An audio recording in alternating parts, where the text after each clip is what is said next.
നമസ്കാരം. തലതിരിഞ്ഞ രാഷ്ട്രീയ ചിന്തകളിലേക്ക് വീണ്ടും സ്വാഗതം. ദേവരാജൻ എന്ന് പറയുന്ന ഒരു അഖിലേന്ത്യാ നേതാവിനെ കേട്ടിട്ടില്ലേ? ഫോർവേഡ് ബ്ലോക്കിൻ്റെ നേതാവാണ് അദ്ദേഹം. ഫോർവേഡ് ബ്ലോക്ക് എന്ന പാർട്ടി ഉണ്ടോ എന്ന് ആരും ചോദിക്കരുത്. സുഭാഷ് ചന്ദ്രബോസ് ജന്മം കൊടുത്ത പാർട്ടിയാണ്. മഹാത്മാഗാന്ധിയോ നെഹ്റുവോ ഒരു പാർട്ടി രൂപീകരിച്ചിട്ടില്ല. എയോ ഹ്യൂം എന്ന് പറയുന്ന ഒരു ബ്രിട്ടീഷുകാരൻ ഉണ്ടാക്കിയതാണ് ഇന്ത്യൻ നാഷണൽ കോൺഗ്രസ്. ഗാന്ധിജിയും നെഹ്റുവും വി ഡി സതീശനും അത് കൊണ്ടു നടക്കുന്നു എന്ന് മാത്രമേ ഉള്ളൂ. അതുപോലെ ഒരു നേതാവാണ് ദേവരാജൻ. ഇടതുമുന്നണിയിലെ ഒരു ഘടകകക്ഷിയാണ് എന്ന് തോന്നുന്നു. പാർട്ടിയിൽ അധികം ആളുകളൊന്നുമില്ല. പത്തനംതിട്ട ജില്ലയിൽ ഒരാളുണ്ട്. പാർട്ടിയിൽ കൂടുതൽ ആളുകളുണ്ടെങ്കിൽ അതൊരു പ്രശ്നമാണ്.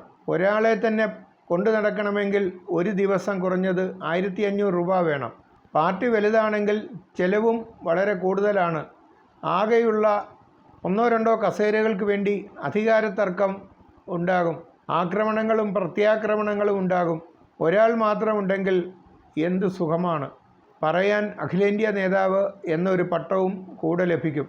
ലോകത്തിലെ ഏറ്റവും സുഖമുള്ള ജോലിയാണ് രാഷ്ട്രീയക്കാരൻ്റെത്. പ്രത്യേകിച്ച് വലിയ പണിയൊന്നുമില്ല. ഇടയ്ക്കൊരു പ്രസ്താവന ഇറക്കണം. പത്രക്കാരെ സോപ്പിട്ട് കൂടെ നിർത്തണം. ഒരു ദിവസത്തിൽ ഒരിക്കലെങ്കിലും ടി വിയുടെ മുമ്പിൽ പ്രത്യക്ഷപ്പെടണം. അത്യാവശ്യം വാചകം അടിക്കാൻ അറിയണം. ഒരു ലെവലിൽ എത്തിക്കഴിഞ്ഞാൽ പിന്നെ പരമസുഖമാണ്. അത്യാവശ്യം പണം ലഭിക്കും. ജനപ്രതിനിധിയായാൽ പിന്നെ പരമാനന്ദമാണ്.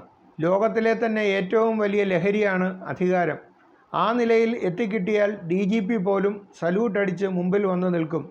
പറഞ്ഞു വന്നത് ഒരു സംസ്ഥാന നേതാവിൻ്റെ കാര്യമാണ്. ഒരു ദേശീയ നേതാവാണെങ്കിൽ എന്താണ് അവസ്ഥ എന്ന് നോക്കാം. എൻ്റെ സബ്ജക്റ്റ് ഒരു ദേശീയ നേതാവാകുന്നതിനെ പറ്റിയാണ് പറയുന്നത്.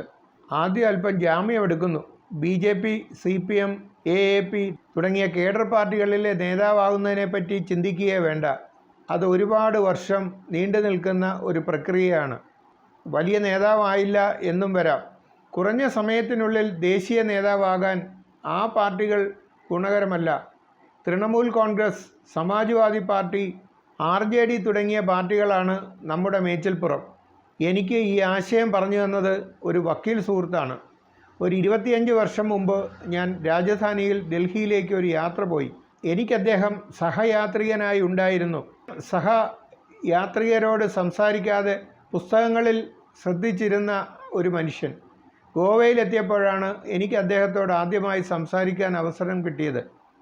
ഒരു കുപ്പി ഫ്രൂട്ടി വാങ്ങി കഴിഞ്ഞ് നോക്കുമ്പോൾ അദ്ദേഹത്തിൻ്റെ കയ്യിൽ ചില്ലറയില്ല. ഞാൻ പേ ചെയ്തു. ഞങ്ങൾ സുഹൃത്തുക്കളുമായി. അദ്ദേഹം ഒരു നോർത്ത് ഇന്ത്യൻ പാർട്ടിയുടെ ലീഗൽ മേധാവിയാണ്. കേരളത്തിലെ പാർട്ടിയുടെ ചാർജുള്ള ആൾ.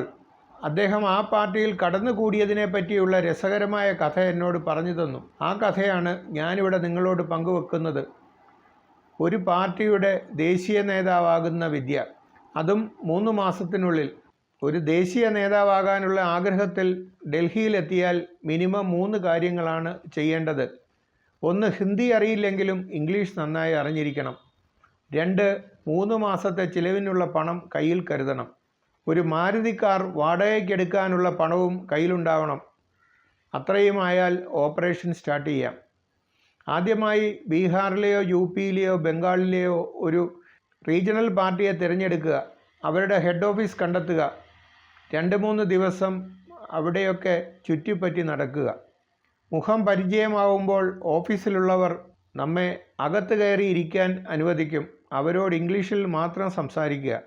ഹിന്ദി എല്ലാവർക്കും അറിയാവുന്നതുകൊണ്ട് ഇംഗ്ലീഷിൽ സംസാരിക്കുന്നവനോട് അല്പം ബഹുമാനം അവർ തരും. അടുത്തതായി വേണ്ടത് പാർട്ടിയുടെ ബോസ് എന്നാണ് ഹെഡ് ഓഫീസിൽ എത്തുന്നത് എന്ന് കണ്ടുപിടിക്കുക എന്നതാണ്. ആ ദിവസം ഒരു ബൊക്കെ സംഘടിപ്പിച്ച് എയർപോർട്ടിൽ പോവുക. നേതാവ് വരുമ്പോൾ ബൊക്കെ അദ്ദേഹത്തിന് കൈമാറി അഭിവാദ്യം ചെയ്യുക. നേതാവ് ബൊക്കെ വാങ്ങും, പക്ഷേ നിങ്ങളെ ശ്രദ്ധിക്കാൻ പോകുന്നില്ല. ഓഫീസിലുള്ള ആരെയെങ്കിലും സംഘടിപ്പിച്ചാൽ നേതാവ് തിരിച്ചു പോകുന്ന സമയവും നമുക്കറിയാൻ കഴിയും. വീണ്ടും ഒരു ബൊക്കെയുമായി എയർപോർട്ടിലെത്തുക. നേതാവിനെ യാത്രയയക്കുക. പിന്നെ തൽക്കാലത്തേക്ക് ഡൽഹിയിൽ പണിയൊന്നുമില്ല. നേതാവ് വീണ്ടും വരുമ്പോൾ ബൊക്കെയുമായി വീണ്ടും വിമാനത്താവളത്തിലെത്തുക. പിന്നെ യാത്രയയക്കുക. അതൊരു 4-5 പ്രാവശ്യം ആവർത്തിക്കുമ്പോൾ നമ്മുടെ മുഖം നേതാവിൻ്റെ കണ്ണിൽ പെടും. അടുത്ത പ്രാവശ്യം വരുമ്പോൾ നേതാവ് പേര് ചോദിച്ചൊന്നും ഇരിക്കും. ബഹുമാനത്തോടെ കാലിൽ വന്നിച്ച് പേര് പറയുക. നേതാവ് പേർ ഓർത്തിരിക്കുമെന്ന് പ്രതീക്ഷിക്കരുത്. അടുത്ത 2 വരവ് കൂടി കഴിയുമ്പോൾ ചിലപ്പോൾ പേര് വിളിച്ച് അടുത്തേക്ക് വരുത്തും. പിന്നെ വിവരങ്ങളൊക്കെ തിരക്കും. ഓഫീസിലേക്ക് കൂട്ടിക്കൊണ്ടു പോവുകയും ചെയ്യും. നാം കൃത്യമായി നമ്മുടെ ബൊക്കെ ജോലി ചെയ്തുകൊണ്ടിരിക്കുകയാണ്. 8ാമത്തെ വിസിറ്റിൽ നേതാവ് നമ്മുടെ ഡീറ്റെയിൽസൊക്കെ ചോദിക്കും. നമുക്ക് കേരളത്തിൽ ഉത്തരവാദിത്തം തരും. പക്ഷേ ആ ഉത്തരവാദിത്തം ഒരിക്കലും ഏറ്റെടുക്കരുത്. ആ ഉത്തരവാദിത്തം നമ്മെ കേരളത്തിൽ തളച്ചിടാൻ കാരണമാക്കും. നമുക്ക് വേണ്ടത് വലിയ ഉത്തരവാദിത്തങ്ങളാണ്. പോളിറ്റ് ബ്യൂറോ പോലെ ഒന്ന്. അല്പം കൂടി കഴിയുമ്പോൾ നാം നേതാവിൻ്റെ വിശ്വസ്തനായി മാറും. പിന്നെ കേന്ദ്രത്തിൽ ഒരു ഉത്തരവാദിത്തമുള്ള ഒരു ജോലി നമ്മെ ഏൽപ്പിക്കും. രാഷ്ട്രീയ ജീവിതത്തിൻ്റെ ആരംഭത്തിൽ വേണ്ടത് ആത്മാർത്ഥതയാണ്. ഒരു വലിയ ഉത്തരവാദിത്തം ലഭിക്കുന്നത് വളരെ ആത്മാർത്ഥതയോടെ നാം നിർവഹിക്കേണ്ടിയിരിക്കുന്നു. ആത്മാർത്ഥത നിർലോഭം പ്രകടിപ്പിച്ചുകൊണ്ടിരിക്കണം. അതാണ് ഭാവിയിലേക്കുള്ള ഒരു വലിയ ഇൻവെസ്റ്റ്മെൻറ്റ്. ഈ ബൊക്കെ പ്രയോഗത്തിൽ വീഴാത്ത ഒരു നോർത്ത് ഇന്ത്യൻ നേതാവുമില്ല. ശ്രദ്ധിക്കേണ്ട പ്രധാന കാര്യം, ഹിന്ദി കൊണ്ട് ഇവിടെ വലിയ കാര്യമൊന്നുമില്ല. വലിയ നേതാവായി തീരാൻ വേണ്ടത് ഇംഗ്ലീഷ് പരിജ്ഞാനമാണ്. ചിന്താ ജെറോമിൻ്റെ ഇംഗ്ലീഷ് പോരാ, ഭംഗിയായി ഇംഗ്ലീഷ് സംസാരിക്കണം. മുകളിലേക്ക് കയറാനുള്ള ആദ്യ പടി ഞാൻ പറഞ്ഞു തന്നു കഴിഞ്ഞു. ഇനി മുകളിലേക്ക് കയറേണ്ടത് നിങ്ങളുടെ ചുമതലയാണ്. എനിക്ക് പരിചയമുള്ള ഒരു സുഹൃത്ത് ഈ നിലയിൽ ദേശീയ നേതാവായിട്ടുണ്ട്. ഒരു ദേശീയ നേതാവിനെ പിടിച്ചാണ് അദ്ദേഹം ഈ കാര്യങ്ങളൊക്കെ ചെയ്തത്. മറ്റ് സംസ്ഥാനങ്ങളിൽ അത്യാവശ്യം ഇൻവെസ്റ്റ്മെൻ്റൊക്കെ ഇപ്പോൾ അദ്ദേഹത്തിനുണ്ട്. ഇനിയും പ്രത്യേകിച്ച് ഉത്തരവാദിത്തങ്ങളൊന്നും കിട്ടിയില്ലെങ്കിലും ജീവിക്കാൻ വേണ്ട വരുമാനം ആ ഇൻവെസ്റ്റ്മെൻറ്റിൽ നിന്ന് ലഭിക്കുന്നതാണ്. ഈ വഴിയിലൂടെ തന്നെ പാർട്ടിയുടെ സംസ്ഥാന നേതാവാകാൻ കഴിയും. പക്ഷേ ഒരു പ്രശ്നമുണ്ട്. ഇങ്ങനെ നേതാവായ കുറേ ആളുകളായിരിക്കും സംസ്ഥാന കമ്മിറ്റിയിൽ ഇരിക്കുന്നത്. മറ്റൊന്ന്, ഇത്തരം പാർട്ടികൾക്ക് സംസ്ഥാന കമ്മിറ്റി മാത്രമേ ഉണ്ടാവുകയുള്ളൂ. അവർക്ക് താഴേക്ക് വളർച്ചയില്ല. അങ്ങനെയുള്ള സംവിധാനത്തിൽ പുതിയ ഒരാൾ വരുന്നത് അവർ സഹിക്കില്ല. പുതിയ ആളിനെ എങ്ങനെയെങ്കിലും ഒതുക്കാൻ അവർ ശ്രമിച്ചുകൊണ്ടിരിക്കും. ക്രാബ് സിൻഡ്രം എന്ന് പറയുന്ന പഴയ ഞണ്ടിൻ്റെ കഥ ഓർത്തുകൊള്ളുക. ഒരു ഞണ്ട് മുകളിലേക്ക് കയറുമ്പോൾ മറ്റ് ഞണ്ടുകളിൽ കാലിൽ പിടിച്ച് വലിച്ച് താഴെയിടും. അടുത്തയാൾ കയറുമ്പോൾ ഈ പ്രക്രിയ വീണ്ടും തുടരും. ദേശീയ തലത്തിൽ ഇത്തരം ആക്രമണം വളരെ കുറവായിരിക്കും. വാൽകഷ്ണം. രാജധാനിയിലെ വക്കീൽ സുഹൃത്ത് കാരണം അവരുടെ പാർട്ടിയിൽ എനിക്കൊരു സംസ്ഥാന വൈസ് പ്രസിഡന്റ് സ്ഥാനം അന്ന് ലഭിച്ചിരുന്നു.